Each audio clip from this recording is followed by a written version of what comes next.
De repente, se asombró al descubrir que el caballo blanco, que había estado moribundo la noche anterior, ahora pastaba tranquilamente.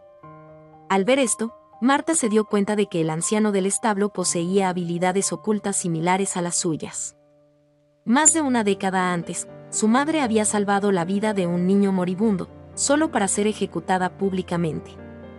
Desde entonces, Marta había ocultado su talento similar, pero la condesa lo descubrió sin querer. Llevó a su hijo moribundo al convento en plena noche.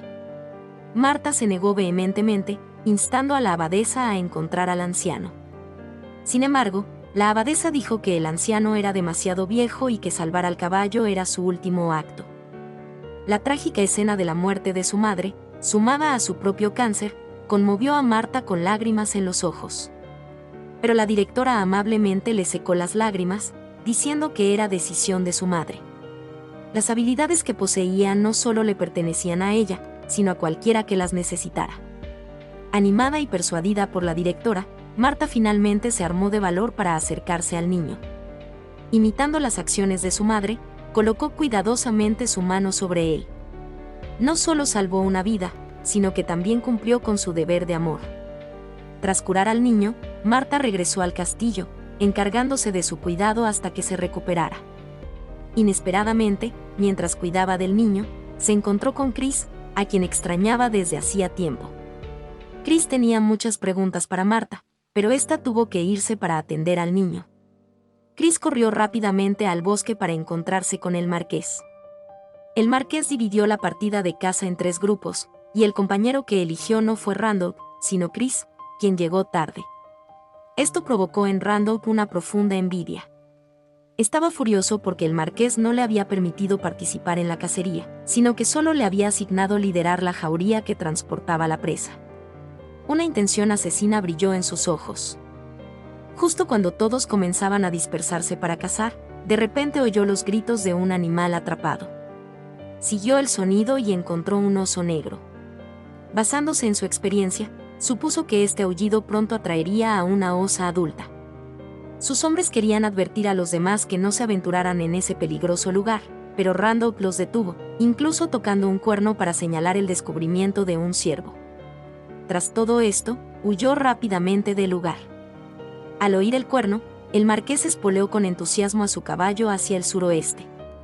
Uno de los caballeros cayó accidentalmente sobre el tronco de un árbol. Chris, amablemente, lo ayudó a levantarse.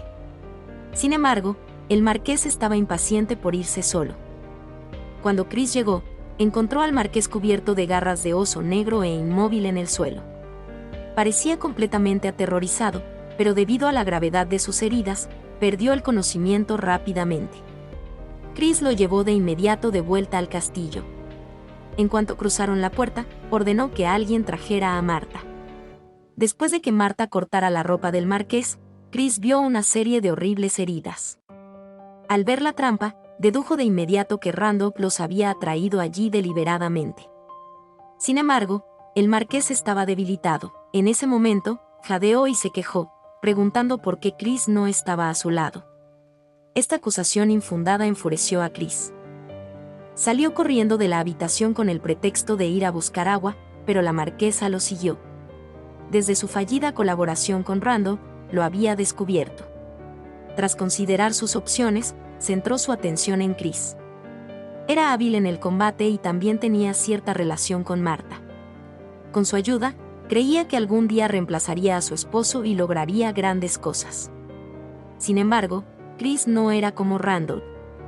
Tras ver las ambiciones de la marquesa, se limitó a recordárselo fríamente. Dicho esto, fue directo a Randolph.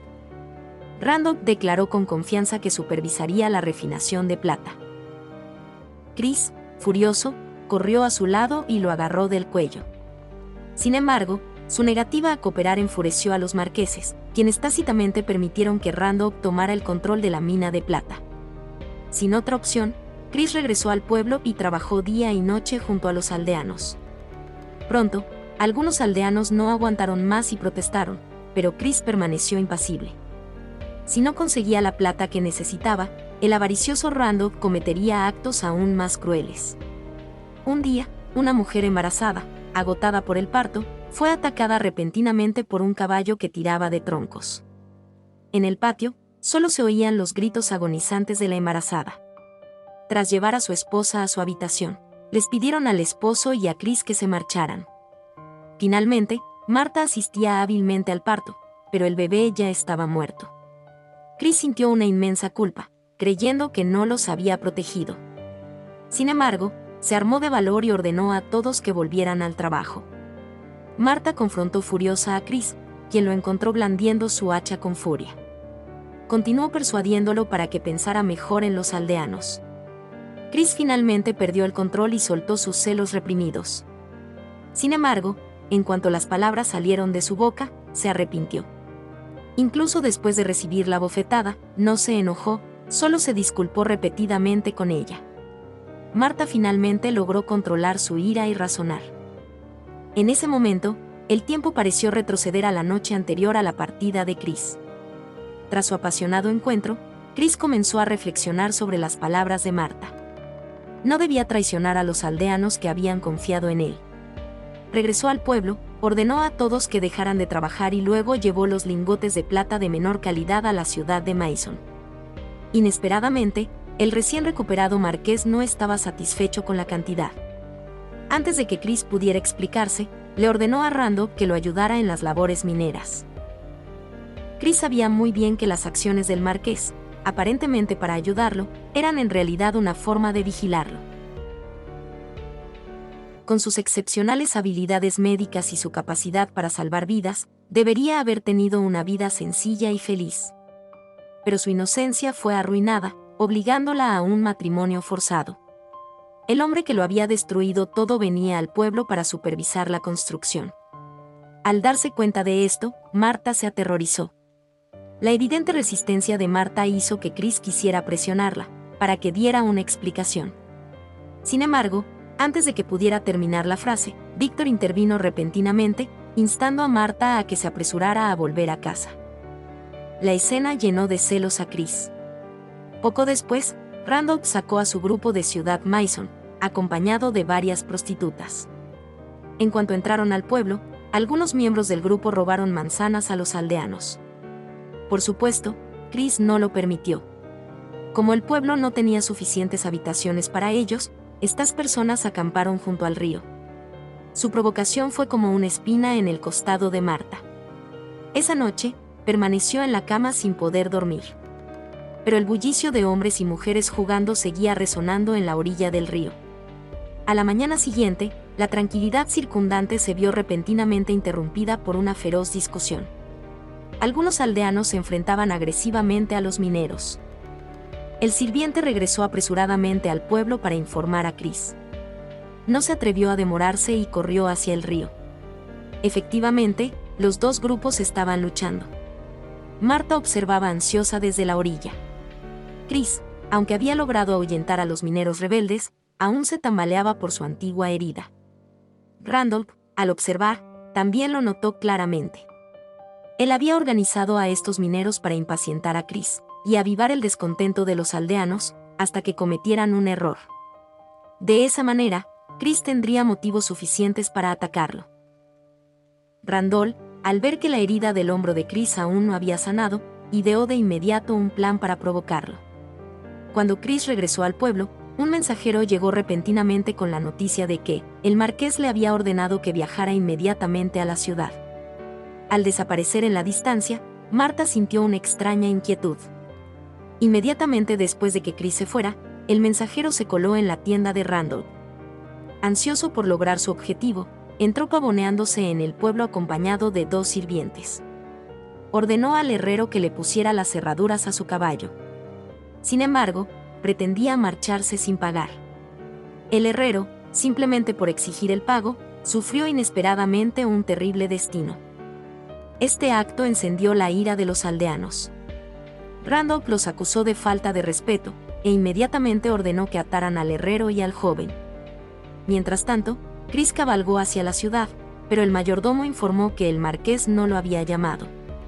Mientras aún estaba desconcertado, la esposa del marqués apareció de repente.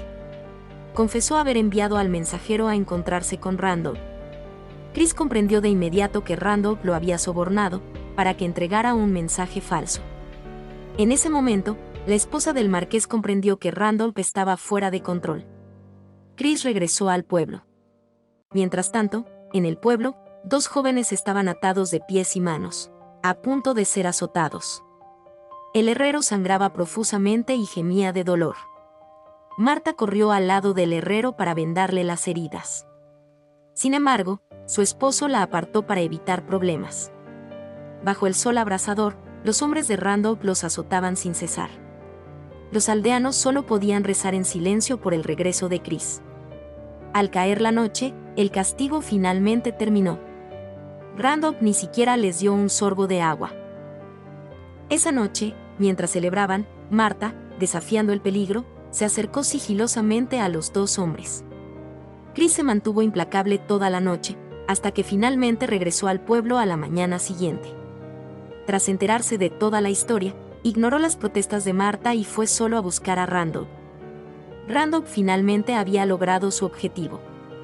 Este caballero, de origen campesino, le había robado la gloria y, por lo tanto, lo despreciaba, siendo un noble. Él, como capataz, había encausado a Chris por malversación de fondos de plata. También confesó haber violado a Marta. Sus palabras desgarraron de inmediato la última lucidez de Chris. Randolph ordenó a sus hombres que lo sacaran de la tienda y lo desataran. Quitarle la vida en un duelo estaría perfectamente justificado. Normalmente, Chris podría derrotar fácilmente a Randolph, pero sus viejas heridas habían resurgido. El astuto Randolph apuntó a sus zonas lesionadas. Marta, sin importarle nada, se abalanzó sobre él y saltó sobre la espalda de Randolph, agarrándolo del pelo. Sin embargo, él la dominó fácilmente. Hundió su espada corta en el hombro herido de Chris, arrastró a Marta, que forcejeaba, hacia el río y la empujó cruelmente al agua. Víctor corrió a salvar a su esposa, pero fue apuñalado hasta la muerte. Chris, a pesar del intenso dolor, sujetó a Randolph bajo el agua. Justo entonces, los hombres del marqués llegaron a tiempo para detenerlos. Los aldeanos corrían frenéticamente por la orilla, buscando ansiosamente a Marta. Cuando Chris llegó río abajo, Marta había sido rescatada con éxito. Se tambaleó hasta su lado y la abrazó con ternura, besándola repetidamente en la mejilla. Tras comprender toda la historia, el marqués emitió un veredicto. Randolph fue condenado a una peregrinación de 40 días a un remoto lugar sagrado. Para expiar las acciones de Chris, su territorio sería heredado por linaje. Tras su muerte, no sería necesario devolverlo al marqués. Incapaz de contener su emoción, Chris le rogó solemnemente al marqués que le concediera un deseo más. Esperaba que el estatus de Marta se elevara al mismo nivel que el de los demás, para poder casarse oficialmente con ella. Delante de todos, Chris besó apasionadamente a Marta, declarándola su esposa oficial. Después de tantas dificultades, el amor verdadero finalmente se había unido.